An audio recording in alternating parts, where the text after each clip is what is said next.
Fala aí pessoal, tudo bem com vocês? Espero que sim. Hoje eu vou falar aqui sobre o fundão eleitoral, mas eu não vou ficar aqui me prendendo a analisar o argumento do Bolsonaro, se ele pode sofrer ou não impeachment caso ele resolva vetar, né? Eu vou convidar vocês para uma reflexão sobre o uso de dinheiro público em atividades políticas, em atividades partidárias, tá? Então é um papo um pouco mais profundo, porque eu acho que a gente precisa sair um pouquinho desse raso que fica aí nessa discussão meramente eleitoral, né, ou de tretinha de rede social. Se a gente quer tomar melhores decisões, a gente precisa às vezes ter mais informação. E é o que eu vou tentar trazer para vocês aqui, mais informações. Vamos primeiro fazer um histórico rápido de como que surge o fundão e depois eu vou analisando ponto a ponto os prós e os contras de ter dinheiro público na política, para vocês verem que de repente, quem está achando aí que o fundão é imoral e tal, pode acabar mudando de ideia, viu? Vamos lá, o fundão, né, não existia fundão eleitoral até algum tempo atrás, só existia fundo partidário. Esse fundo partidário foi criado em 1965, foi sancionado pelo Castelo Branco, General Castelo Branco, e a ideia do fundo não é exatamente ruim, viu? É para que a democracia não fique sujeita aos candidatos que têm poder econômico. E por que isso é importante? Porque não necessariamente os donos do poder econômico comungam dos mesmos valores da maior parte da população. Então, algum financiamento público de campanha é um custo que favorece a democracia, tá? Claro que esse também é um argumento da esquerda. O único problema da esquerda é que ela fala isso, mas quando ela chega ao poder, ela rouba e faz acordo com o empresário do mesmo jeito. Esse é o problema da esquerda. O problema não é o argumento não está errado. O que está errado é a postura do político de esquerda que quando chega lá rouba, né? Enfim, então, ele foi criado em 65, ficou assim durante um tempo. E o que aconteceu? Quando acaba o regime militar, você vê que cada vez mais você tem uma participação mais clara de empresários bancando políticos e depois os políticos retribuindo o favor, favorecendo as pessoas em licitação, até que a gente chega no auge disso daí em 2014 com o PT, né? Com aquela treta toda de petrolão e o caramba, que vocês viram, e isso deixou a população tão injuriada, que aí o próprio PT veio com uma solução, né? E a solução, claro, foi aproveitar a brecha que todo mundo pegou nojo de campanha política. E eles aproveitaram para poder colocar uma pauta deles, que era a pauta do financiamento público, tá? E para o PT e para alguns partidos de esquerda, o financiamento público é uma boa, porque quando eles estão no poder, eles acabam tendo mais controle sobre o processo eleitoral, sem depender tanto dos empresários. Eles só não contavam com o impeachment, né? Mas, enfim, em 2015, eles tentaram emplacar algumas armadilhas e entre essas armadilhas eles tentaram fazer aquela constituinte específica, lembram disso? Constituinte específica, lembram dessa história? Pois é, uma baita de uma armadilha, ainda bem que a gente não caiu. Mas junto com isso daí, veio aquela história de mini-reforma política, e essa mini-reforma, ela tinha como base dois textos, um texto de uma PEC, para poder fazer a alteração na Constituição, e que era de 2015, e um texto que era de um deputado do PT, que eu não lembro o nome agora, mas que era de 2013, tá? Então, desde 2013, o cara já tinha um monte de proposta, que era tudo pauta do PT, para poder dizer quais são as regras das eleições. Bom, esse texto foi a base dessa reforminha, depois ele foi sendo alterado e tal. O relator dessas mudanças, em 2015, das regras eleitorais, era um cara do PT também, e dentro desse pacote conseguiram proibir a doação de empresas, né? Não, empresa quando doa tem corrupção. Pô, eu acho que é melhor deixar a empresa doar e você poder rastrear o dinheiro e saber o que está acontecendo, do que você simplesmente fazer com que isso aconteça por debaixo dos panos. Então eu não sou contra a doação empresarial, eu sou a favor da doação, porque eu acho que é mais fácil de rastrear as relações dos políticos com os empresários, poxa. Então, mas beleza, a petistada lá se aproveitou da indignação popular com a própria roubalheira do PT e conseguiram cancelar a doação de empresa depois deles terem sido os maiores beneficiados da história por doação de empresa. Os caras são muito cara de pau, né? Eles bateram recorde de doações que receberam de empresários e no ano seguinte conseguem fazer com que ninguém mais receba, ou seja, receberam doação pra caramba, se elegeram e agora mudaram as regras para ninguém mais conseguir fazer o que eles fizeram. Olha só, hein? Mas beleza, vamos lá.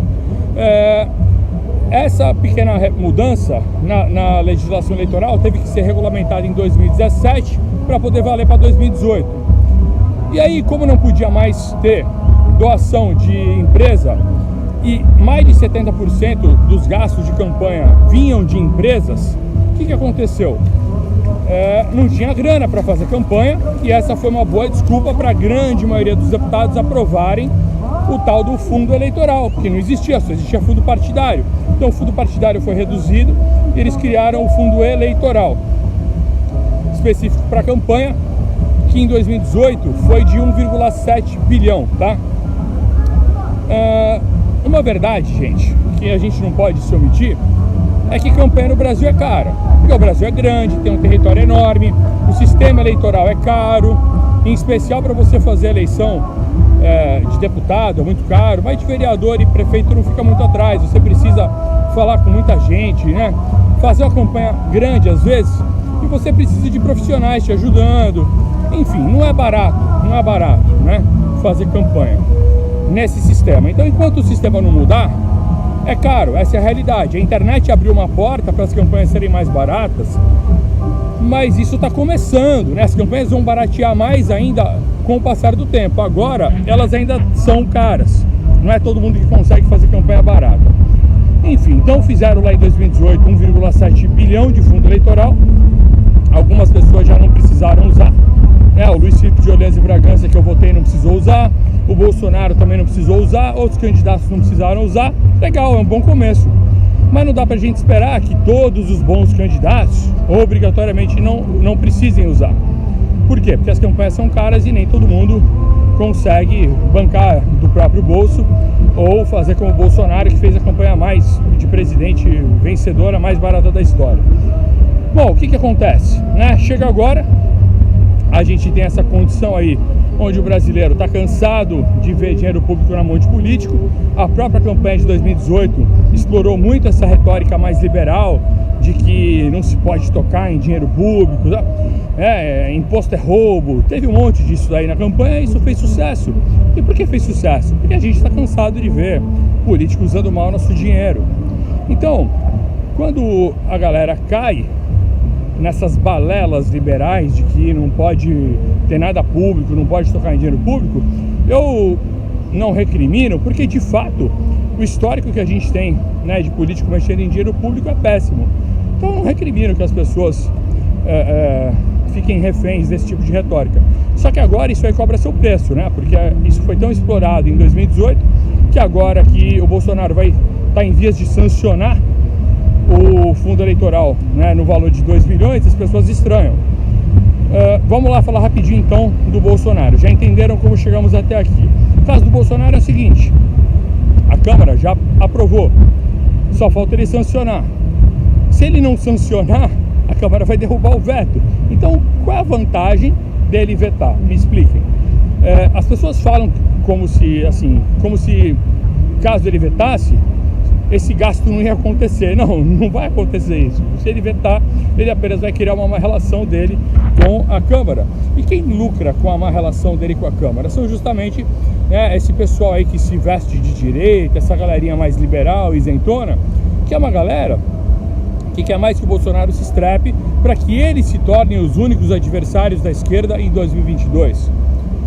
Então, eles querem mais que o Bolsonaro se desgaste com a Câmara, Tanto que vocês não veem pessoal de MBL ou de outros partidos fazendo campanha contra os próprios colegas. Porque olha só, tudo que está rolando na Câmara, que eles não gostam, que eles querem que Bolsonaro vete, tem sido aprovado por centenas de deputados, pela maioria. E eles não fazem campanha contra os próprios colegas de parlamento, já perceberam isso? Mas contra o Bolsonaro eles fazem. Então, é só uma estratégia política de gerar desgaste, tá? Então vejam, não estou nem aí se vai gerar impeachment ou não. Eu estou falando de uma parte de relação política, onde eu entendo que não dá para você bater de frente contra tudo e contra todos o tempo todo. Já falei isso aqui, no meu vídeo Articulação e Malícia. Se você bater de frente com tudo, todos, o tempo todo, você joga todo mundo contra você. Quem tiver interesse de entender sobre negociação política, cargos e tudo mais, verifique aí esse meu vídeo, Articulação e Política, tá?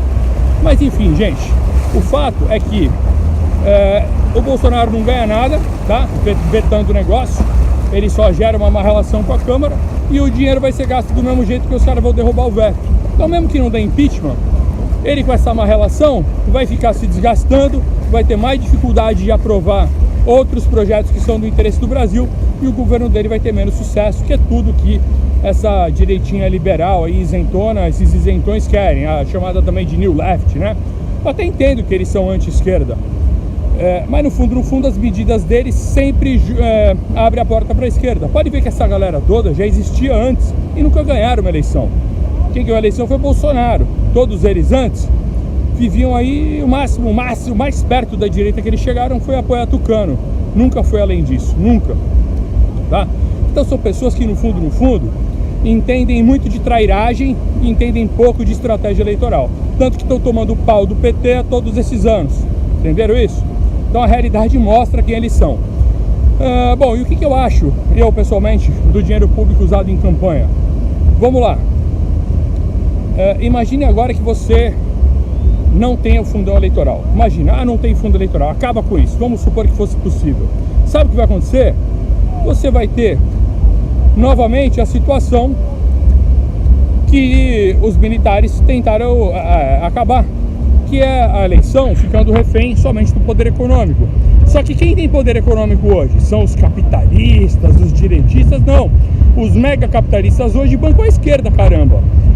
Pega aí George Soros, pega no Brasil um exemplo prático e real. Jorge Paulo Lemann, da Fundação Lemann. Pô, o cara já tem 5 deputados eleitos pelos projetos dele. Ele tem dezenas de projetos de formação de liderança política, né? E tudo galerinha progressista. Tem até um deputado outro no Novo, né? Que ele é do sistema dele também. Mas os caras tudo arregam para a esquerda quando se trata em pautas de valores morais. Ou seja, o valor mais elevado que esses caras conseguem ter é o dinheiro, é a gestão pública. Tem que parar de cair nessa balela, gente. Parar de cair nisso daí, entendeu? Quem tem que entender de gestão é o técnico lá concursado, caramba, que diz o que o prefeito pode gastar, o que não pode. O cara que manda na sua cidade, o cara que faz as leis que você obedece, ele tem que ter valores iguais aos seus. É isso que ele tem que ter, ele não tem que entender de gestão. Se entender de gestão é um bônus, mas ele tem que ter os mesmos valores que você. E o que mais rola hoje são pessoas com valores meramente materiais, né? Esse liberal positivismo, essa porra de tecnocracia, né? Tem que se entender de gestão. Não, eu quero que o cara pense que nem eu. O que adianta o cara entender de gestão e ser abortista, ser globalista, defender liberação de droga, ter posturas antirreligiosas? Aí não me interessa. Pode entender de gestão quanto for, não me interessa. Eu prefiro votar no sujeito humilde lá, que comunga dos mesmos valores que eu. Pra mim, essa é a lógica da política. Técnico é o cara concursado, já tem técnico pra caramba, e a gente tá pagando por isso. Quem tem que entender de gestão, equipe de secretário de governo, equipe de ministro, técnico concursado. Cargo político é pra te representar, tem que pensar como você, comungar dos mesmos valores, tá? Enfim, então quando você tira a grana do processo político todo, os metacapitalistas são o primeiro grupo que vão dominar a formação das chapas, né? Porque eles produzem lideranças políticas em abundância cada vez mais com esses projetos todos aí, os Renova BR da vida, Acredito e tal. O segundo grupo que domina é o crime organizado. Ou você na sua cidade nunca ouviu falar de traficante elegendo vereador, prefeito e deputado? Isso é uma realidade, né? Então veja, é muito lindo falar de teorias liberais. Não, o Estado enxuto, é lindo, eu também acho. Quem sou eu para refutar esses caras? Eu não tenho esse gabarito. Agora, aplique essa teoria aí na sua cidade, onde traficante está elegendo político. Aplica isso aí, né? Então, uma coisa é a teoria linda, que eu também acho linda. Outra coisa é a nossa circunstância real. Então você fica na mão de globalista, fica na mão de crime organizado, tá? Fica na mão dos políticos que já dominam a máquina pública, né? E acabam usando ali o fisiologismo político para conquistar os cabos eleitorais. E você tem aí alguns empresários que tentam influenciar, fazendo doações ainda privadas que ainda são permitidas. E aí você vai ter um misto. Nesse quarto grupo de empresários, você vai ter alguns mais à esquerda, outros mais à direita, ok. Mas entre político e fisiológico, você não encontra quase nada que te represente. Traficante, crime organizado também não. E globalista também não. Então a maioria dos grupos que dominam a política, se não tem dinheiro para bancar um candidato, são grupos que vão eleger pessoas que você não quer. Então até para a gente mudar o sistema político, a gente precisa fazer o que agora? Fomentar novas lideranças. Criar novas lideranças. Então tem muita liderança surgindo agora que não está muito pronta ainda, mas que é muito melhor votar em pessoas que não estão prontas ainda e que podem dar bons frutos, do que manter as pessoas que estão aí, caramba, na Câmara da sua cidade. Ou você gosta da Câmara da sua cidade? Da minha, olha, da região toda aqui, a minha tá longe de ser das piores. Mas eu prefiro votar num sujeito humilde, simples, que tem os mesmos valores do que eu, do que votar nos caras que pra mim só fazem papel de capacho do prefeito. Então, minha gente, o dinheiro para uma pequena liderança que está emergindo, né, por mais que várias lideranças conservadoras possam, ao longo aí desse ano, né, possam fazer campanha sem usar dinheiro público, que eu acho muito bom, essa não é a realidade da maioria dos municípios do Brasil. Tem 5.570 municípios. E para uma pequena liderança que está começando, nada melhor do que ela ter um dinheirinho ali, um caixazinho para gastar na campanha dela, porque as campanhas ainda são caras. Elas vão baratear ao longo do tempo, mas ainda são caras muitas vezes, né? Nem todo mundo consegue fazer campanha baratinha. Então o cara tendo um dinheirinho ali, ele paga os colaboradores dele e se livra da pior coisa que tem, que é você se eleger e ter um monte de gente pedindo favor na tua porta. Isso acaba com a sua carreira política, né? Eu cansei de ver bons políticos fazerem voo de galinha porque tem que ficar atendendo o amiguinho, né? Então ou o cara se separa dos amigos completamente, né? Ou ele vai ficar fadado a fazer um voo de galinha então, na política, porque não consegue avançar. Então isso tem muito.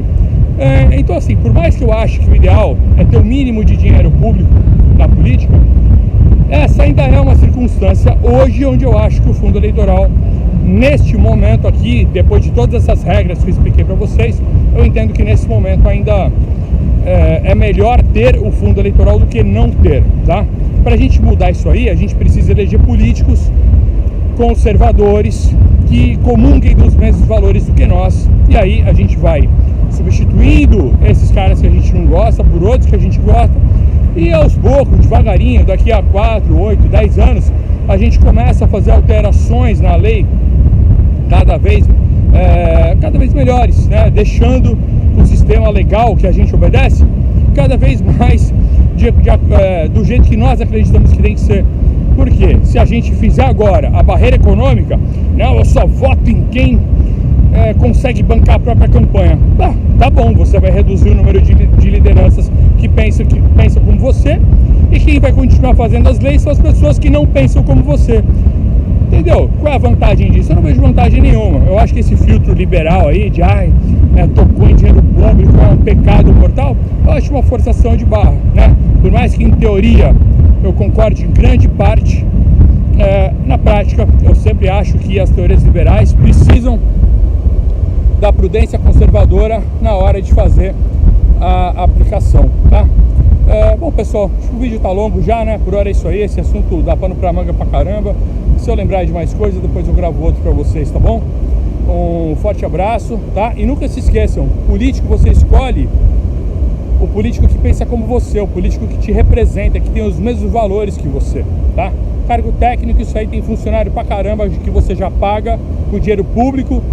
Esse sim tem que entender de gestão. O político tem que pensar como você. Se você é conservador, reflita sobre isso. Não bote filtros a mais do que os necessários para este momento de hoje, tá bom? Um forte abraço, fiquem com Deus. Valeu!